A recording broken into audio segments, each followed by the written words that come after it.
I want you to listen to this and tell me if this sounds like you.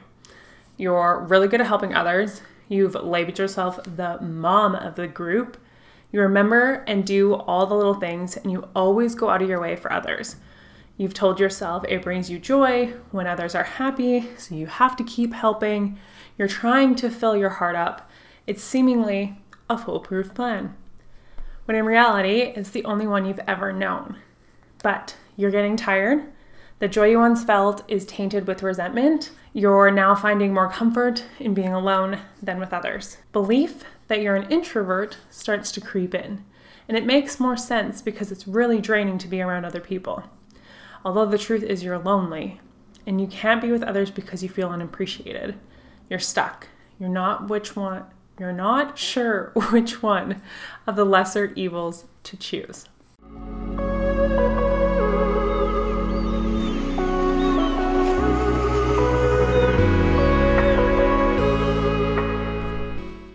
Hey guys, welcome back to the Wellth Body Radio. I'm your host, Alicia Hamill, a recovering perfectionist / people pleaser. So that last clip, if that sounded like you, welcome to the fam. We are here. We are the recovering perfectionist people pleaser group, not anonymous. So that last clip was definitely something I wrote a little while back, and it was when I truly had believed that I was like a full-on introvert, because being around people was so draining. And then I realized that like as my eating disorder progressed, I was really triggered by being alone. I was really sad. I was really bored, really unhappy. So it was like a catch-22, and I wasn't sure what was going on. And then when I found myself surrounded by certain people at certain points, like I felt really energized and really happy. And then I would begin realizing, okay, like maybe I'm trying to sell myself a lie to make myself feel better. And that's kind of what happened. So I want to kind of establish what are the 5-ish signs that you're a people pleaser or a perfectionist. So 1, you have a high standard for yourself and others. And I would like to caveat that maybe you too, let's not point fingers, often criticize others when others try something new or like fail at trying something new. Like I've never outwardly like criticized somebody, but in my head I'm like, oh my God, that is so embarrassing. I cannot believe they did that. And I'm just freaking out the whole time for them. Meanwhile, they don't even give a shit. But yeah, have really high standards for others. And then when others try, criticize, because I would never do that myself, because heck no, not being perfect. 2, you can't stop thinking about the times you messed up. So that was definitely me. If I tried something, I definitely thought of it from other people's point of views as well. And we'll kind of get to that later about like how if I messed up, I thought about like how somebody else would have saw it, like in their shoes, how I messed up. So it was like almost like a double whammy. Like I'm feeling it, I'm living it, and then I'm living it from a different perspective all over again. So 3, you're highly focused on results. For me, this is one of the things where like, if I wasn't perfect right off the bat, I never tried or did anything. So like results was kind of like irrelevant because like I took myself out of the race so that I wouldn't have an opportunity to fail. 4, what is this? This is not a 4, that's a 3. 4, I procrastinate a lot, or you procrastinate a lot. That is definitely something very real, very real. Feel that to the core. And then 5, you never celebrate your successes, or you have like a deflect, like, thank you, but this is why I had success. So like maybe it was like, oh my gosh, like congratulations on that. And be like, oh, but that only happened because Todd from the office did this for me one time, and then Susan came in and tried this, and like that's the only reason I was successful is because everybody else like deflect. And never really like internalizing those successes. One thing about being a perfectionist, and I find that most people are similar, or most people that have lots of anxiety or people-pleasing tendencies are actually very creative people. That was me as a kid. I was super, super creative. So like I loved drawing. I wanted to be a fashion designer, a wedding dress designer, a wedding planner. I wanted to be a photographer. I wanted to do clay, like pottery. I wanted to paint. I wanted to draw. I wanted to be a singer at one point. Like, low-key, do not ask me to sing. That is just not good. But I wanted to do all these things. Very creative. I never wanted to do anything like structural or like mathematic or like sciencey. Like that really never intrigued me. So that creativity, personality trait, we'll kind of like put that there. Put a pin in it, a note in it. What do they say? A pin. That's what we're saying. And then early on in childhood, my dad, God bless him, always said, if you're not going to do it right, don't do it at all. And I literally brought this up at a brunch like 3 weeks ago. And he was like, yeah, absolutely. And I was like, my soul. No. So he is right in the sense that like, if you're not going to do it right, don't do it at all. But I think what would have been better and what he was trying to get across was that if you're not going to try your best, don't do it. Okay, I can try my best with the resources I have and, try, fail, try again, get better, improve, try and succeed, right? That would have been a great like linear path, I guess.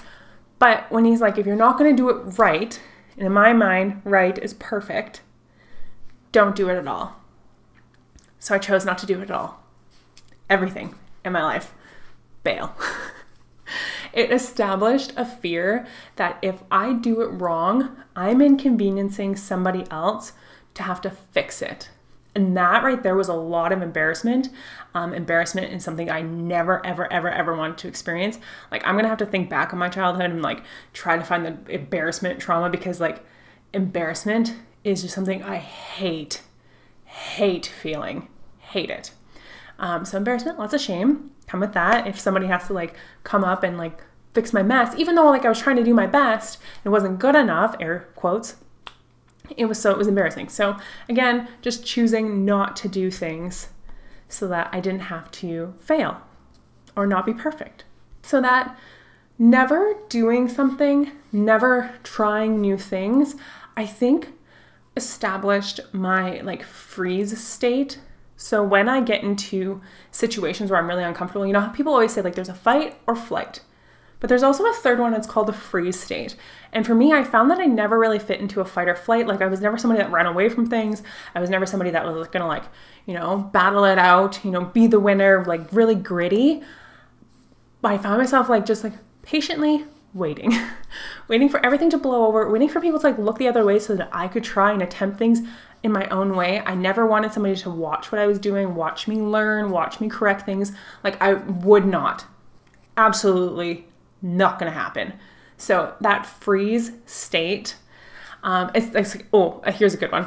And maybe that you've experienced this too. When somebody asks you, this always happens when you're a girl, hey, can you play on our baseball team today? We're a girl short. Fuck no, Adam. See all these people in the bleachers? You, another team? You think I want to be responsible for where that ball goes if I can throw it not? You are not using my body, my female autonomy for your baseball game. Not happening. I have too much anxiety. I quit almost everything if I wasn't perfect right off the bat. So you probably relate to that.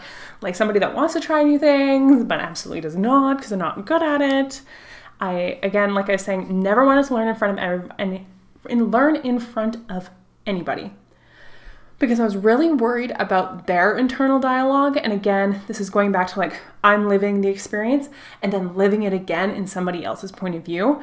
So I'm really, really good at putting myself in other people's shoes. I'm excellent at it. This is the silver lining of some of these things.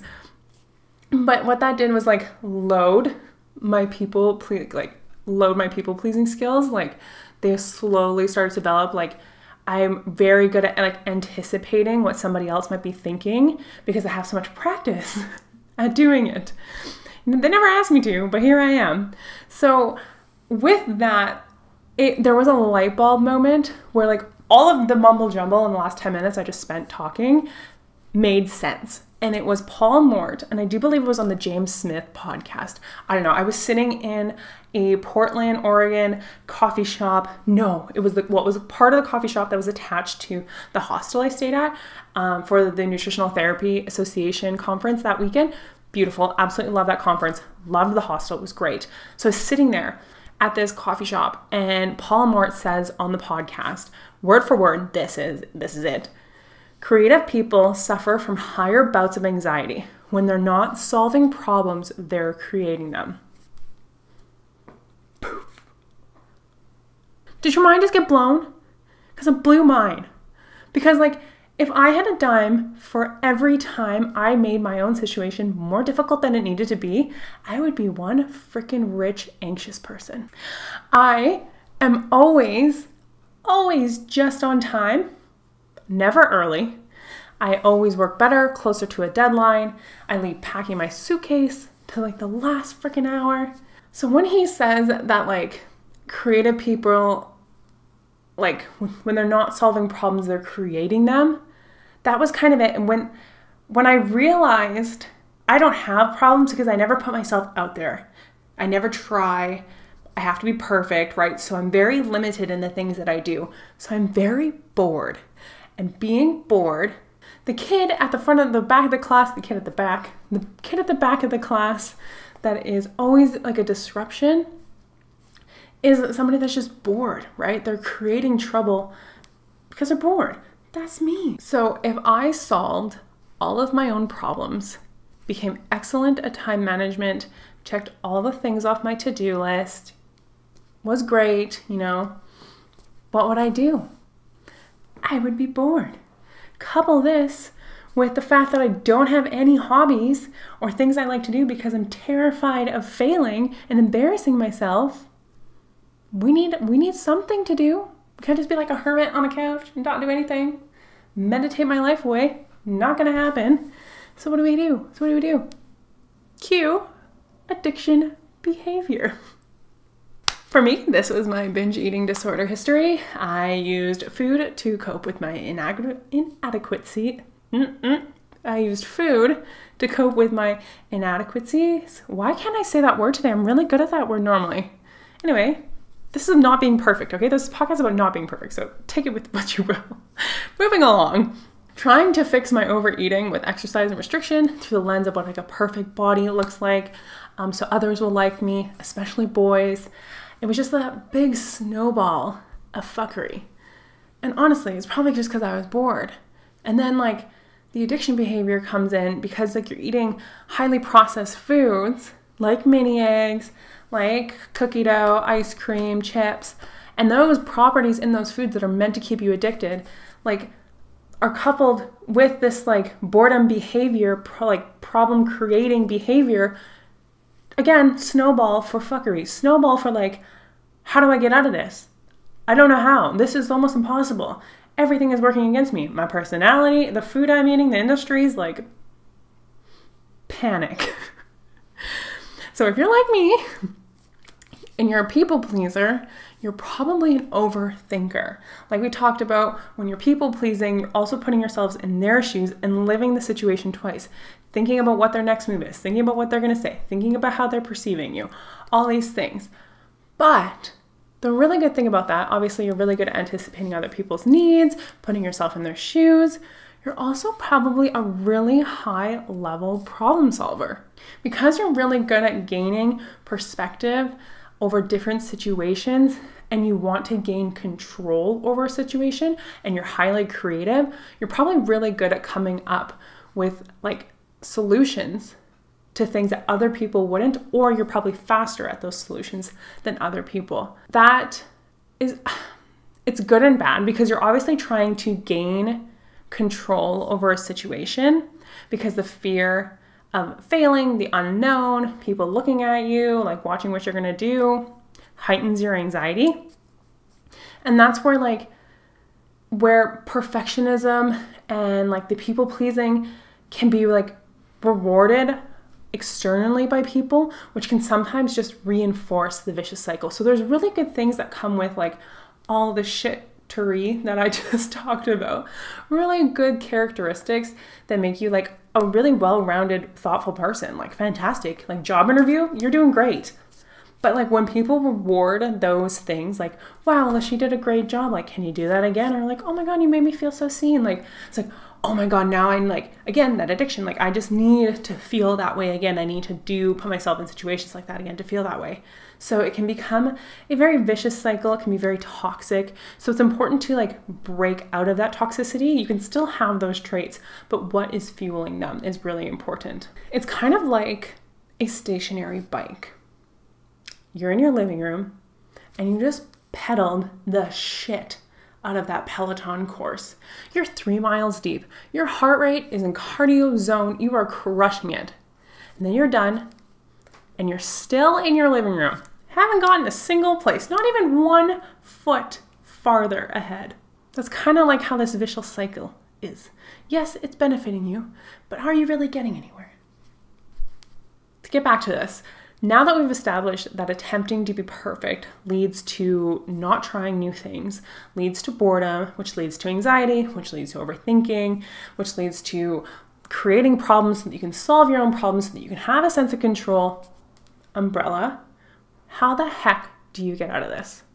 And there's a couple of things that I wanted to share with you guys so that you can really establish, okay, that does sound like me. I do have some of those tendencies, those patterns, and I would like to break them. So this is the actionable part of the podcast that I always try to infiltrate so that yes, we talk emotions. Yes, we talk all things like humor and perspective and self-responsibility and making light of things and getting deep and vulnerable, but then we have to like actionably do something. And I feel like that's where a lot of other podcasts leave that part out. They're like, this is your perfectionism tendency. Everyone else is like you too.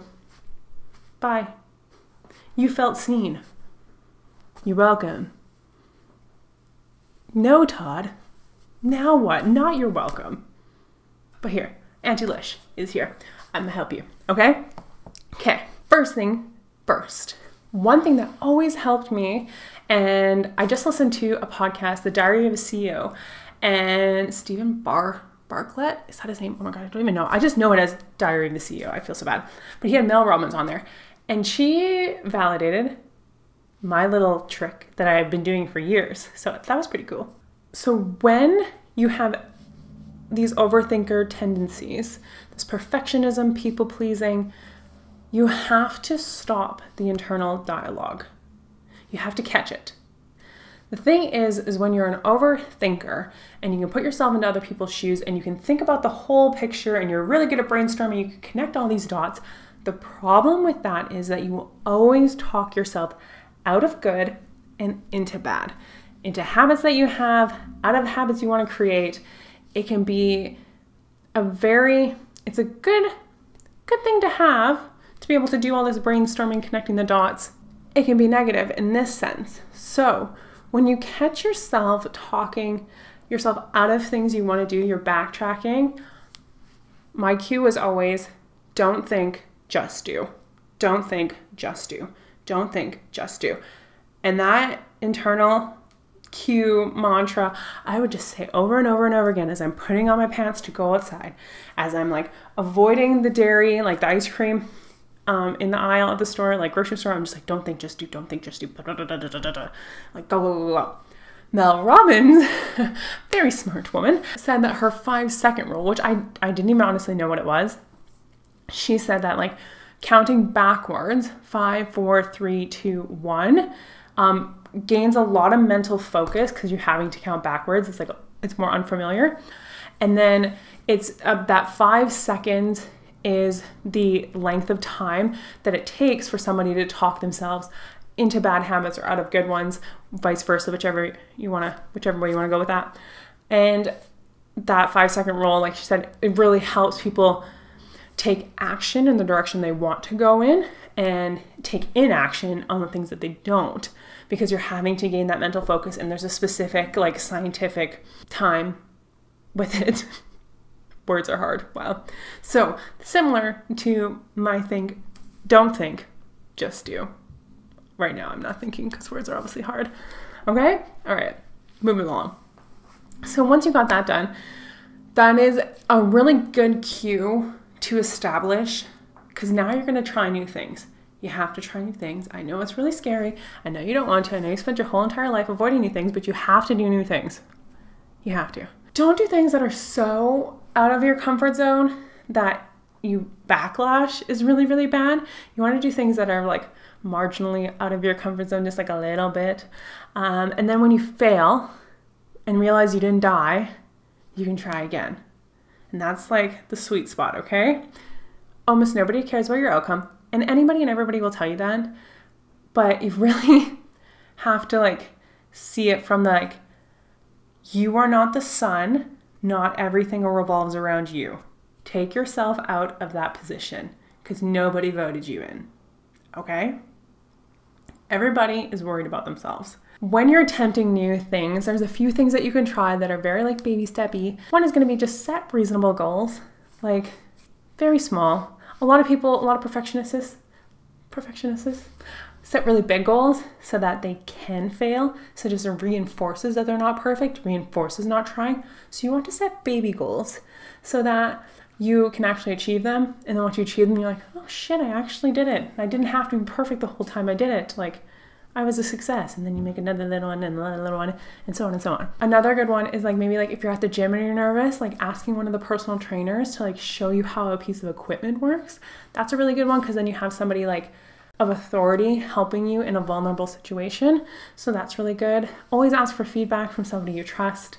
Like if you're in a situation and like a baseball game, you can always ask somebody like, hey, what could I have done better there? Like remove yourself and put yourself in a safe place. That's always a good one. After you've attempted something, you want to journal your experience, journal the facts as well. Because a lot of the times your experience is going to be different than what actually factually happened. My battery is dying, you asshole. Write down your biases. That's also really important. And the good that came from trying, okay? Always try to find the silver lining. The next thing you're going to do is say no to people. Just white lie your way out of situations. Literally like, I'll think about it when you know you're going to say no, and then just text them later, be like, hey, sorry, like I can't. And then work your way up to that face-to-face confrontation. But you want to say yes to things that you actually want to say yes to and no to things that you actually don't care. Like you're only saying yes to them because you're hoping that person likes you better. People pleasing is a form of manipulation. So keep that in mind. Every time you do something you don't actually want to do, you're manipulating somebody so that their opinion of you is good. And that's bad. All right. And don't make excuses. You don't need to justify things. So if you tell somebody no, you don't have to explain yourself over and over and over and over again, like a full paragraph of like, here's my reason why. Sometimes a no is enough, okay? You don't have to justify everything you're doing, okay? And this, lastly, before my camera dies, this is your reminder that your doing is not something that you owe somebody. Like, it's not your currency of your relationships, and it's not a scoreboard. Okay, so I want to leave this podcast here because the blinking of my camera dying is giving me so much anxiety that I can't even think. I'm just like, holy shit, I got to get through this. Meanwhile, I'm making it worse, wasting so much time. But this is a reminder that yes, you might feel like you're a perfectionist. You might identify as a perfectionist, a people pleaser, all that jazz. Take the good from that and unlearn all the negative. You don't owe anything to anybody. You don't have to be perfect to receive love. You're allowed to try and fail. Okay, this is my permission. I'm saying it really close to the mic. This is your permission slip to try and fail and to realize that you are not the sun. Not everything revolves around you. And that is just like the reality of it. As much as you want it to be about you, it's not. You're doing enough. You should just live your life in whatever way makes you feel happy and healthy, okay? Mentally, physically, soulfully. All right. And please don't forget to subscribe to this podcast. Don't hesitate to reach out to me over social media and let me know how this conversation made you feel. And lastly, don't forget to show up in the world a little bit more curious, a little bit more intentional, and a lot more loving. Bye. Are we here? No. I'm really out of breath. So, no. Cut this. Oh, is it still recording? Yes.